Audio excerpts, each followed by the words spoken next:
Guys, maghahakot kami ng kalamansi guys dito kay ex-kapitan Bayoy. Ayan. Kasama ko si Boss Dayo. Ayan. Ayun. Gamit yung kalabaw ni Kuya Bayoy guys. Ayan. Laki. Bawal daw kasi magmaneho yung walang lisensya. Ayun. Kailangan, ganun pala guys. Bawal kayo magmaniho pag walang lisensya sa kalabaw. Kaya hindi pwede si Bugoy. Ayan guys. Nakasakay mo siya kariton. Kailangan fresh yung lisensya rito. 1,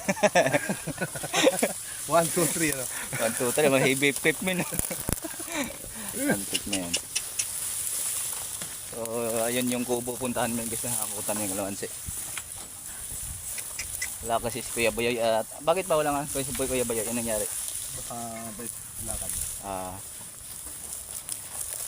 Ito kami muna naghahakot guys.